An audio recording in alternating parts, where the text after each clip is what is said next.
Bonjour à toutes, bonjour à tous. On est aujourd'hui le lundi 15 septembre 2025, 15-09-25. Et aujourd'hui, on va parler d'une expression qui est « c'est le serpent qui se mord la queue ». Mais avant, je vous souhaite bien sûr la bienvenue dans le français c'est facile avec Adrien. Aujourd'hui, de quoi je vais vous parler ? Aujourd'hui, je vais vous parler des lettres muettes. Ce sont des lettres qu'on ne prononce pas, mais qui se voient quand on les écrit. Aujourd'hui, on va mélanger, on va fusionner l'introduction et l'astuce de français du jour, parce que les lettres muettes, c'est un gros sujet.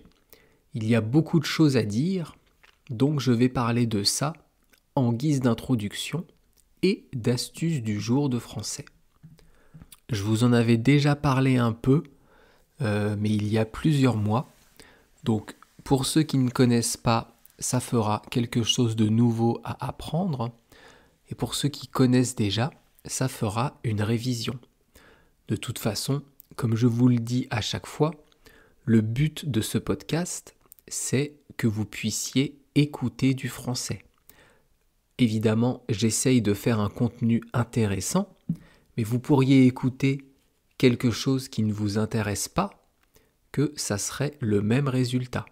Mais évidemment, c'est plus sympa, c'est plus attrayant, c'est plus attractif quand c'est quelque chose d'intéressant que je raconte. Donc les lettres muettes. Par exemple, dans le mot « chant », à la fin, il y a un « T ». Chant qui vient de chanter, l'action de chanter, faire un chant. Il y a un T à la fin. Je dis chant, je ne dis pas chante. Je peux dire chante, mais là il y a un E en plus. Alors vous me direz, mais pourquoi on apprend des lettres qu'on ne prononce pas ? Pourquoi en français vous avez mis des lettres que vous ne prononcez pas ? Alors déjà, c'est pas moi, c'est les gens qui sont nés avant moi. Ce sont peut-être mes ancêtres, très très très très lointains ancêtres. Mais je vous expliquerai ça tout à l'heure. Je vous expliquerai pourquoi on a des lettres muettes en français. Mais déjà, pourquoi on les apprend ? Eh bien, la première raison, c'est pour ne pas faire de fautes d'orthographe. Un texte en français qu'on lit et qui est truffé de fautes d'orthographe, qui contient beaucoup de fautes d'orthographe, franchement, c'est fatigant à lire, c'est compliqué, c'est pas agréable. Donc, on évite les fautes d'orthographe et donc, malheureusement, désolé, on apprend les lettres muettes. Mais il y a aussi une deuxième raison. La deuxième raison qui est importante pour apprendre les lettres muettes, c'est de pouvoir relier entre eux les mots de la même famille. Je vous parlais de chant tout à l'heure, C-H-A-N-T. Eh bien, si vous savez qu'il y a un T à la fin, vous pourrez comprendre que ça vient de la même famille que chanter, le verbe chanter, ou que chanteur, un chanteur, une chanteuse, chanter, un chant, je chante, tous ces mots sont de la même famille. Alors que si vous n'aviez pas su qu'il y avait un T à chant, eh bien, vous n'auriez pas su... Si vous ne saviez pas qu'il y avait un T à chant, eh bien, vous n'auriez pas su que ça vient de la même famille que chanter. Ça, c'est un autre truc compliqué en français, c'est la concordance des temps. Même moi, parfois, quand je commence une phrase et qui est trop longue, je me trompe de concordance des temps. C'est un autre sujet, mais en gros, je vous parlerai de ça un autre jour, quand on utilise un temps au début de la phrase, il faut qu'il y ait un autre temps qui corresponde après. Bon bref, c'est pas le sujet du jour. Le sujet du jour, ce sont les lettres muettes. Donc on peut avoir des lettres muettes à la fin des mots, comme dans chant, au milieu ou au début. Bon, en gros, on peut en avoir partout, vous allez me dire. Oui, c'est vrai, on peut avoir des lettres muettes partout. Et c'est ça qui fait la beauté du français. On va voir quelques exemples de lettres muettes à la fin des mots. À la fin des mots, on retrouve souvent des consonnes qui sont muettes. Pas des voyelles, mais des consonnes. Par exemple, le chant, un doigt, au, ou alors soit, eh bien tous ces mots ont un T à la fin, un T qui est muet. O, c'est un adjectif, ça s'écrit H-A-U-T. Eh bien, vous voyez bien que quand je le dis, quand j'épelle le mot, il y a un T à la fin. Dans doigt, il y a même 2 lettres muettes. Il y a un G et un T. Je vous dirai tout à l'heure pourquoi il y a 2 lettres muettes dans doigt. Ça, ce sont les mots, il y en a bien sûr d'autres, qui ont un T muet à la fin. On peut avoir aussi un D muet, comme dans le mot grand. Grand, ça s'écrit G-R-A-N-D. Ou le mot froid. Ou alors laid, comme la laideur, quelqu'un de moche, L-A-I-D. Si c'est laid, L-A-I-T, c'est autre chose. C'est ce que produit la vache, ou la chèvre, ou la brebis. Donc vous voyez, ça se prononce de la même façon, lait, mais suivant la lettre muette à la fin, ça ne veut pas dire la même chose. Ensuite, on peut avoir un P muet, comme dans le mot chant, mais qui s'écrit C-H-A-M-P, ou dans le loup. Le loup qu'on retrouve souvent dans les fables de La Fontaine, ou dans les contes de Grimm, eh bien, prend un P à la fin. On ne dit pas un loup, on dit un loup. On peut dire aussi un drap. Le drap que vous mettez sur votre lit, eh bien, ça s'écrit avec un P muet à la fin. Et enfin, on va voir une dernière lettre muette qu'on retrouve souvent en français à la fin des mots, c'est le S. Le S, pardon. Excusez-moi. Comme dans temps. Le temps qu'il fait dehors, la météo, le temps, eh bien ça s'écrit T-E-M-P-S. Il y a là même 2 lettres, muettes. On a aussi le mot souris.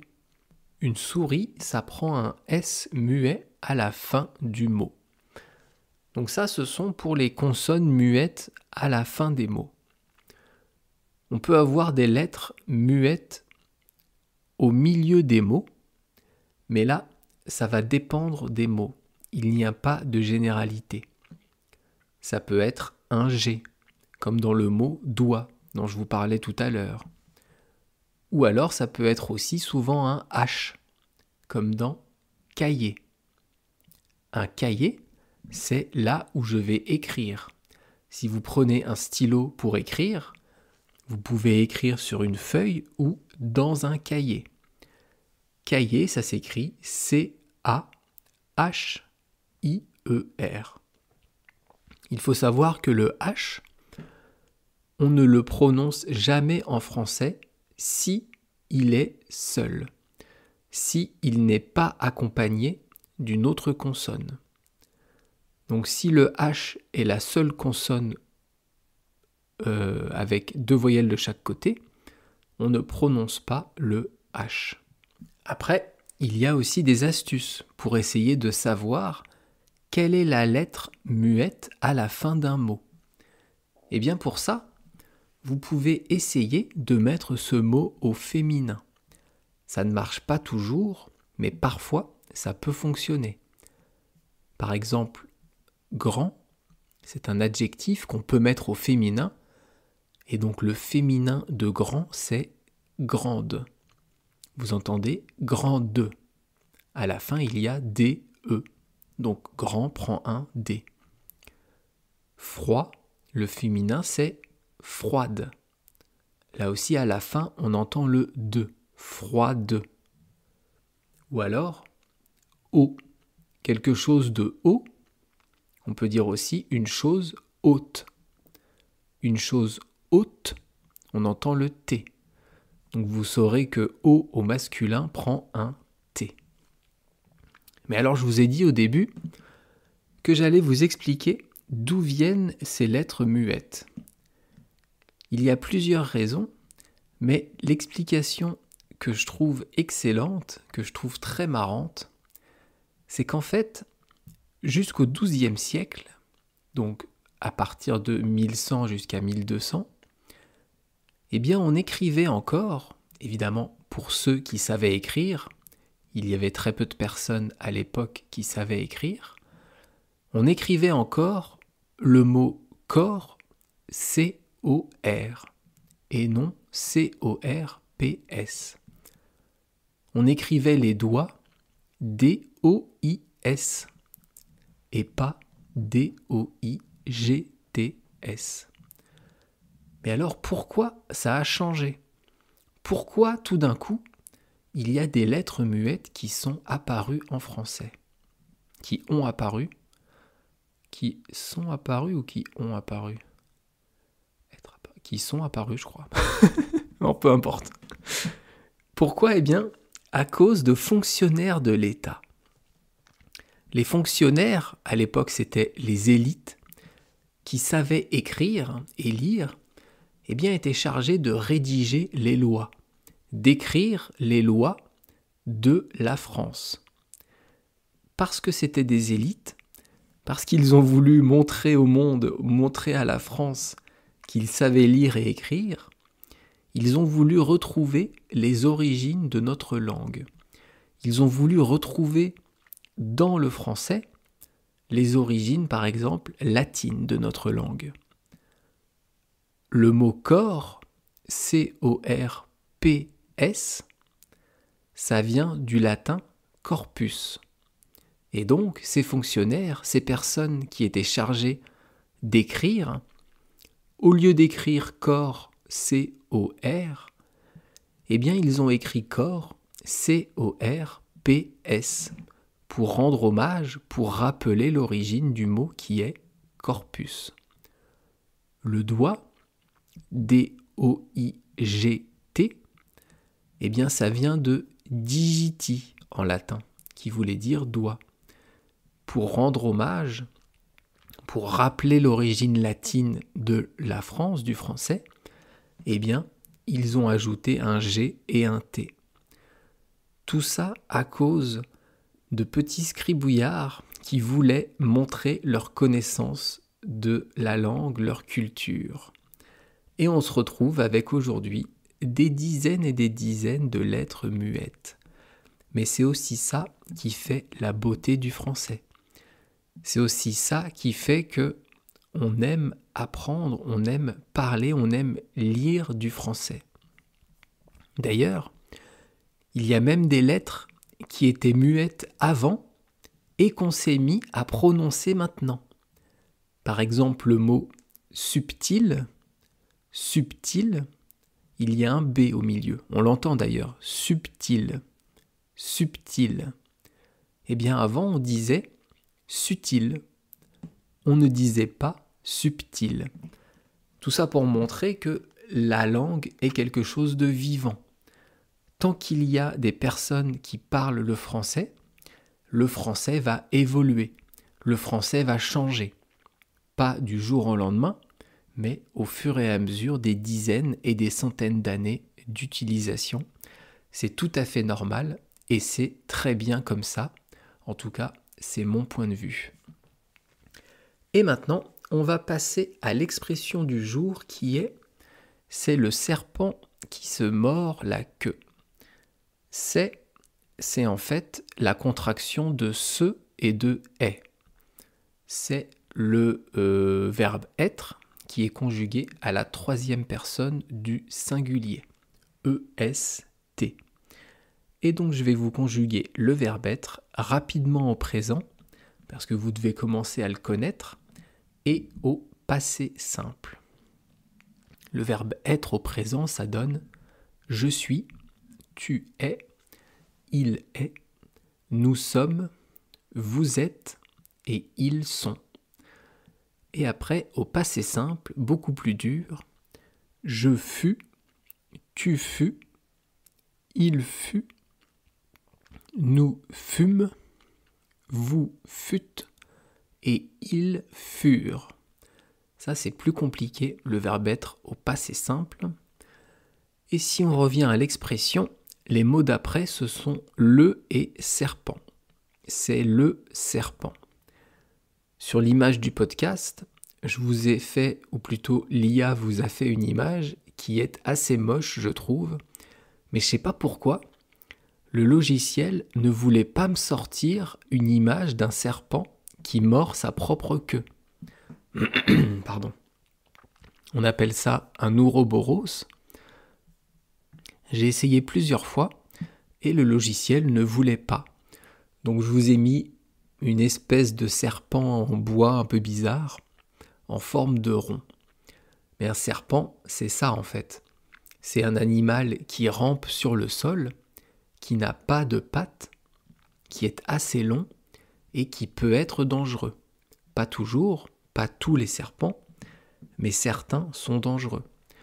Je pense à la vipère en Europe et à certains serpents d'Afrique ou d'Amérique du Sud ou d'Asie, où là c'est chaud patate comme on dit. On revient à l'expression du jour, c'est le serpent qui se mord la queue. Qui, pronom relatif, on ne va pas expliquer ça aujourd'hui. On a déjà parlé de beaucoup de choses. On va continuer avec se mord. Se mord, c'est un verbe pronominal. Je vais vous l'expliquer. Si je mords quelque chose ou quelqu'un, eh bien je vais attraper avec mes dents. Un chien peut mordre un autre chien. Un chat peut aussi mordre. Un humain peut mordre. C'est quand on va attraper quelque chose avec ses dents. Et en transformant ce verbe en pronominal, ça donne se mord. Je me mords, ça veut dire que je vais attraper par exemple mon bras avec mes dents. Là, je suis en train de me mordre. Aïe. J'ai attrapé mon bras avec mes dents. Et donc je vais vous conjuguer ça rapidement. On va faire ça au présent et au passé composé.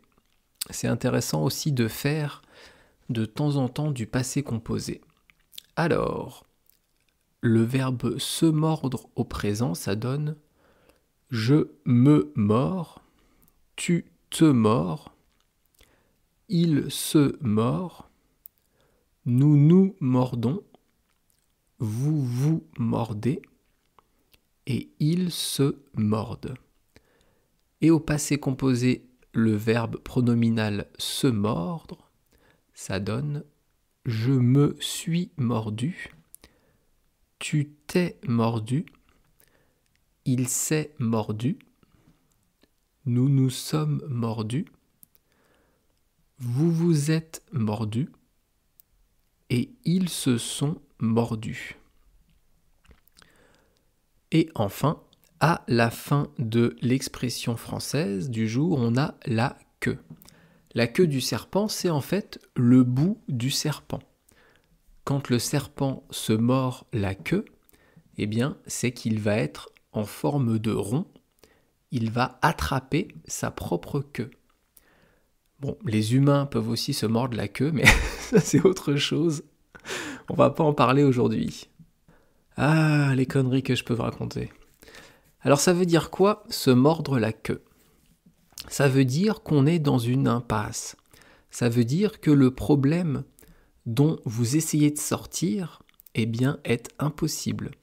Un problème entraîne un autre problème et on se retrouve pris dans une spirale, on se retrouve pris dans un système qui fait qu'on n'arrive pas à sortir du problème.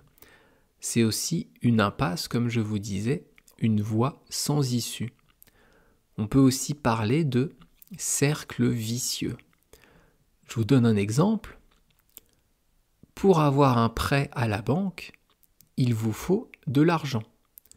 Mais pour avoir de l'argent, il faut un prêt.